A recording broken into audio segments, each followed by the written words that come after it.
Hello everyone, how are you? तो first of all welcome to all my dear student on my YouTube channel Krishna physics classes.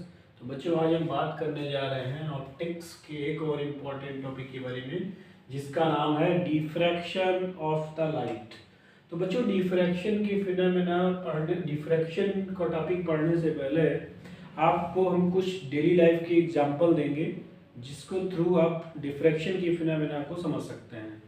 इसके लिए क्या होता है कि साउंड में भी डिफ्रैक्शन होता है, लाइट में भी डिफ्रैक्शन होता है। साउंड में डिफ्रैक्शन कैसे होता है?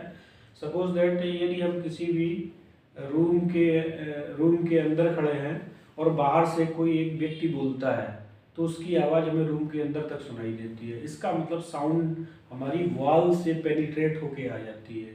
इसका मतलब साउंड में डिफ्रैक्शन होता है। इसी तरीके से लाइट की बात करते हैं तो लाइट में क्या होता है कि already you know that light travel in the straight line. Light हमेशा हमारी स्ट्रेट लाइन में चलती है, लेकिन एक ये होता क्या है कि जैसे यहाँ पर हमने दो ओपन सोर्स लिए हैं, यहाँ से हम देख रहे हैं कि लाइट देखिए हमने यंग डबल स्लिट एक्सपेरिमेंट का एग्जांपल लिया है। इसमें ये डायग्राम में दिखाया गया है कि जब लाइट को S1 से पास कराते हैं तो ये लाइट देखिए सीधे स्ट्रेट लाइन में जा रही है। S1 से भी स्ट्रेट लाइन में जा रही है, S2 ओपनिंग से भी स्ट्रेट लाइन में जा रही है। इसके बाद आप देखिए बीच में यहाँ पर इसका एक शैडो रीजन बन रहा है जहाँ पर लाइट नहीं पहुँच रही है, और इसके ऊपर आप देखिए ऊपर भी शैडो रीजन है जहाँ पे लाइट नहीं पहुँच रही है, और इसके नीचे भी देखिए शैडो रीजन लाइट नहीं पहुँच रही है।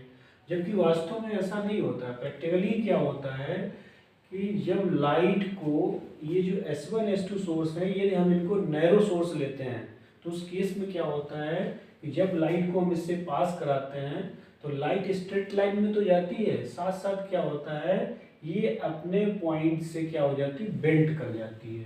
तो ये बेंड कर गई तो इसका मतलब है इधर से आप देखिए ये स्ट्रेट लाइन में जा रही है और इधर से जहाँ पर शैडो रीजन था, ये शैडो रीजन था तो शैडो रीजन में एंटर कर रही है, इधर से भी शैडो रीजन में एंटर कर रही है। इसका मतलब सेंटर पर हमें ब्राइट फ्रिंज मिलती है, क्योंकि ये इस पे मिल रहा है, ये रेज इस पे मिल रही, तो सेंटर में हमें कैसा ब्राइट फ्रिंज मिल रही है।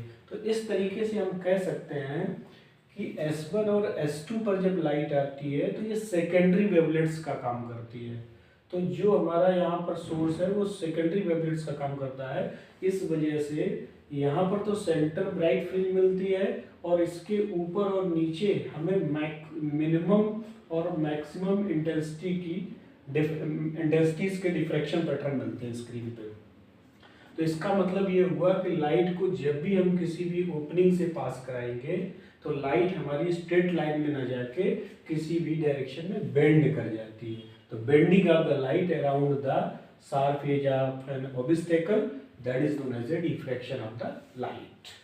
इसका एक और प्रैक्टिकली एग्जांपल देख सकते हैं कि घर में जैसे आपके घर में डोर है और डोर में आपने क्या कर दिया, एक होल कर दिया, और उससे जब लाइट हम पास कराते हैं तो लाइट देखेंगे सीधे स्ट्रेट लाइन में जाएगी। यदि उसी होल को नैरो सोर्स कर दिया जाए, नैरो होल कर दिया जाए, नैरो ओपनिंग कर दी जाए, तो जब उससे लाइट पास कराएंगे तो कभी भी स्ट्रेट लाइन में ना जाके वो किसी अदर डायरेक्शन में बेंड कर जाएगी।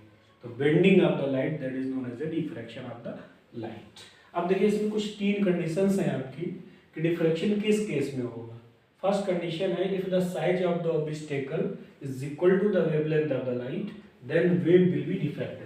तो इस केस में हमारी वेव डिफ्रैक्ट होगी जब ऑब्स्टेकल का साइज और इंसिडेंट लाइट का साइज दोनों अप्रॉक्सीमेटली इक्वल होते हैं, तब डिफ्रैक्शन होता है। If the size of the obstacle is very very less than the wavelength of the light that's why maximum diffraction take place. तो इस केस में सबसे ज्यादा डिफ्रैक्शन होता है। If the size of the obstacle is very very greater than the wavelength of the incident light, that's why we can say wave will not be diffracted। इस case में diffraction नहीं होगा, ठीक है ना।